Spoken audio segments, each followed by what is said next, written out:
અને સારા રસ્તા આપવાના વાયદા કર્યા હતા. જોકે તંત્રનો આ વાયદો ઠાલો નીવડ્યો છે. શહેરના એલડી કોલેજ 6 રસ્તા પર ભૂવો પડ્યો છે. ના, આ ભૂવો નથી. રોડ વચ્ચે પડેલા આ ખાડાની ઉંમર 1 મહિના જેટલી છે. ઇન્કમટેક્સ તરફ જતા મેટ્રો રૂટના પિલર નંબર 189 પાસે પડેલો આ ભૂવો લોકો માટે માથાનો દુખાવો બન્યો છે. આસપાસના રહીશો તંત્ર સામે આક્ષેપ કરી રહ્યા છે કે છેલ્લા 1 મહિનાથી આ ભૂવો પડ્યો છે, પરંતુ તંત્ર સમારકામ માટે તસદી નથી લઈ રહ્યું અને ખાડાને માત્ર કોર્ડન કરીને સંતોષ માન્યો છે. આ ખાડાના લીધે આખો રસ્તો બ્લોક થઈ જાય છે, જેના લીધે ટ્રાફિક જામની સમસ્યા થાય છે. ત્યારે હવે તંત્ર થોડી દયા દાખવે અને આ ભૂવાની સમારકામ જલ્દીથી જલ્દી કરાવે તેવી લોકોની માંગ છે. રોજથી આ ગોબો અહીંયા કણા પડેલો છે આજે મહિના ઉપરથી અને કોઈ કામકાજ કરતું નથી.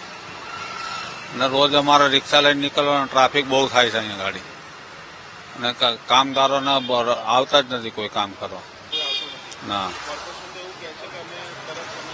ના પણ આ તમે જુઓ મહિનાથી પડ્યું છે.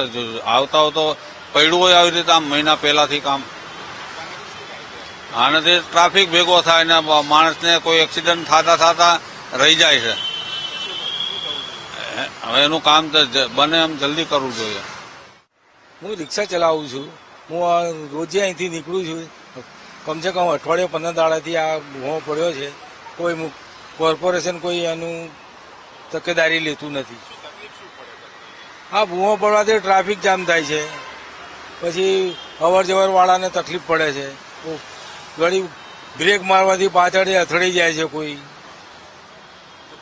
કોર્પોરેશન કોઈ ધ્યાન જ નથી કરતું સાહેબ. બધા ઘણી જગ્યાએ ભૂવા પડ્યા પણ કોઈ કરતા જ નથી કામ વ્યવસ્થિત. કરે છે પણ બહુ રેડિયારપણું ચાલે છે. હા, આનો જલ્દી તકે કરાવો તો બહુ સારું. મોટો રોડ બનાવો તો કલાક 2 કલાકમાં મોટો રોડ બનાવી નાખે છે, પણ આટલો નાનો મામૂલી ભૂવો પડ્યો કોઈ એનું તકેદારી લેતું નથી.